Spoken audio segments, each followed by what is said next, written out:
Welcome back to Sports by GSMC Podcast Network. I'm your host, Jeremy Lapidus. If you are just tuning in, we just talked a little bit about the NBA draft that is taking place on Wednesday, who might go number one overall, what the Hawks might do there, as well as if they will trade out of that pick.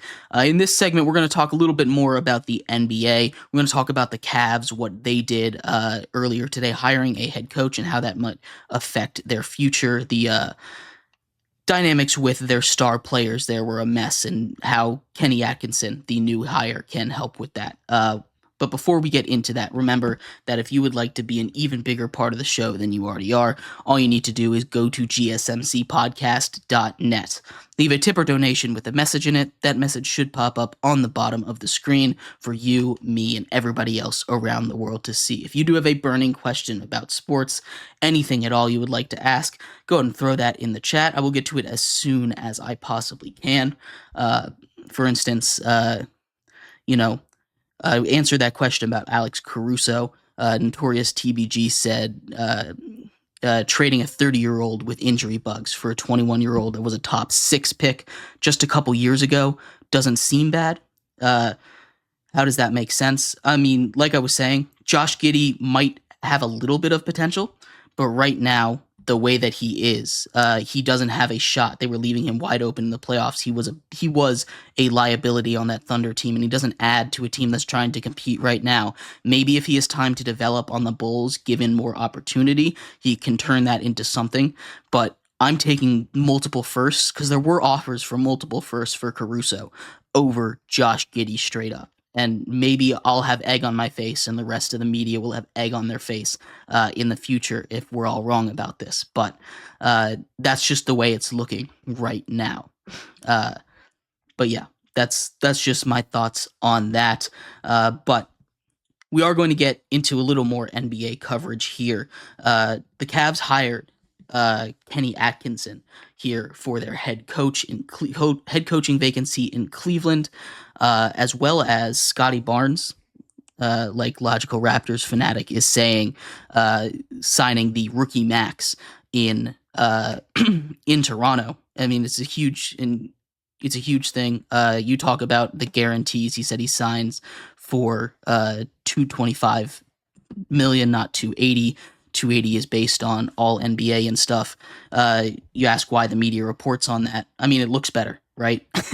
It's the same reason why in the NFL they report contracts as the total value, not the guaranteed money, which is two different values, so it just looks better. You can get up to 280 like you were saying, but that 225 is what is guaranteed for him. It's a good signing, right? Scotty Barnes deserves that max contract. He's the guy that the Raptors are going to build around here for the rest of whatever this era is going to be.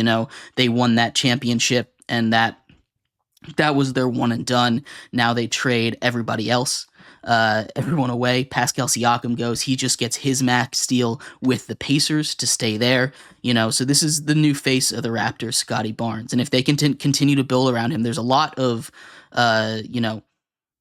bright spots there. The Raptors weren't that great, but if they can get, a steal in the draft, picking in that top 10, this could be a good coming out party for them. Like I said, that East is weak, and there's going to be lots of teams down there. The Hawks, the Raptors could take that next step.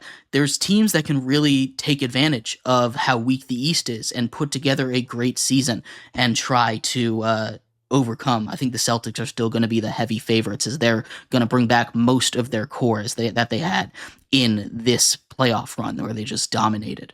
But a team like the Cavs, for instance, they fire their head coach, JB Bickerstaff, replace him with Kenny Atkinson. Kenny Atkinson is a guy that had been, in conversation for jobs for quite some time, right? There were lots of talks of him being offered positions a couple seasons ago, I believe, with the Kings before turning down and returning to the Warriors. But I think more Kenny Atkinson leaving is less of a is less of a, hey, this Cavs team is really good, which it is. I like this Cavs team a lot. I think they have a lot of potential, especially if they're able to keep all of their stars together. Jarrett Allen, if he's healthy in that Cavs in the Celtics series, I think they're able to take a lot. Obviously, Donovan Mitchell being healthy is a big part of that. Darius Garland went off in that series.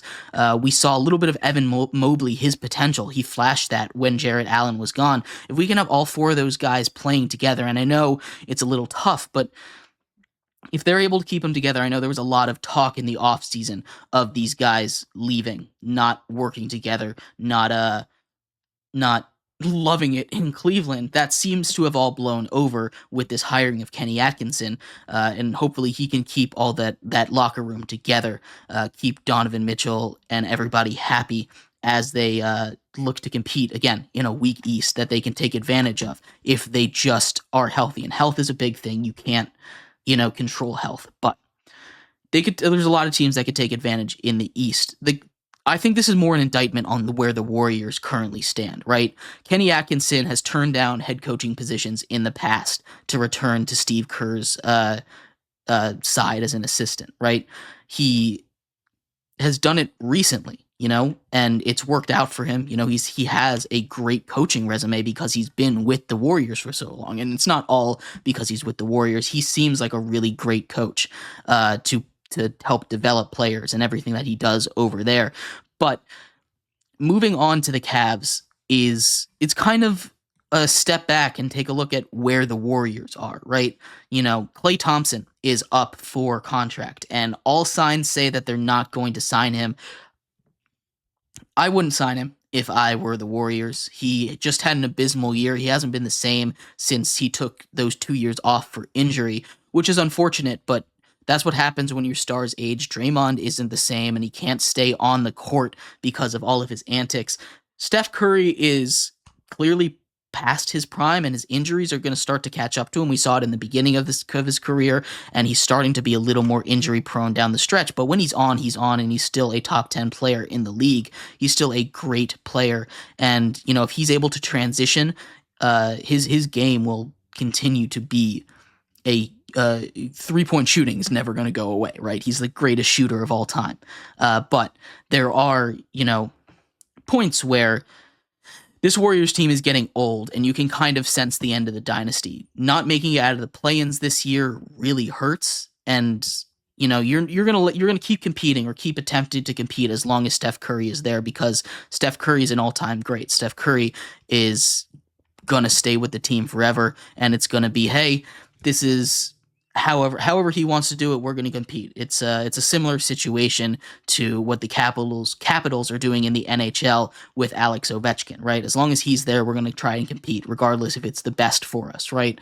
And maybe some of those young guys can develop on the Warriors, but what this hire from the Cavs and Kenny Atkinson saying, hey, I'm ready to go from the Warriors really signals is that this is probably the end of what probably was a dynasty. I know some people dispute it, but that's a dynasty. That Warriors dynasty, they dominated that mid-2010 section of the NBA. They put together some of the greatest teams of all time, and they redefined basketball, right? They not single-handedly, but were a huge influence on the explosion of the 3-point shot. And it was wonderful. It was so much fun to watch. Well, as much as it sucked to have one team continue to win it all the time, it's special, the kind of stuff that we watch. And at the end of it, we can always take a step back and say, hey, that was special what we saw, right? But that's what this signals to me more than anything else.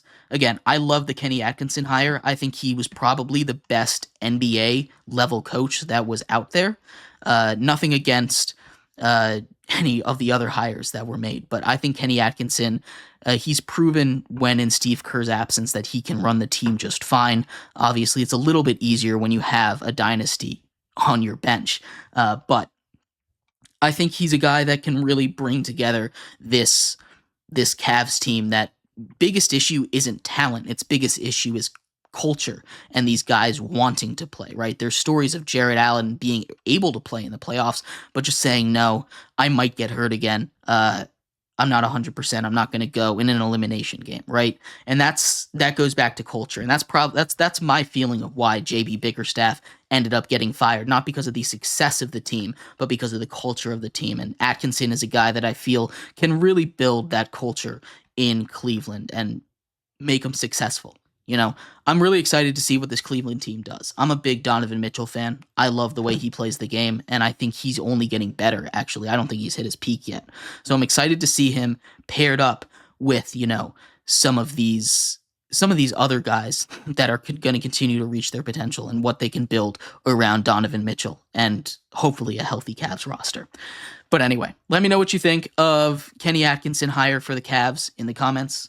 I appreciate all of you guys for sticking around, talking some sports with me here. In our next segment, we are going to move out of the world of basketball, talk about a historic Game 7 taking place tonight in Sunrise, Florida, between the Oilers and the Panthers. Why it's so historic, all those numbers, going into it, as well as the storylines for Game 7 of the Stanley Cup Finals. So stick around for that. We'll be right back here on Sports by GSMC Podcast Network.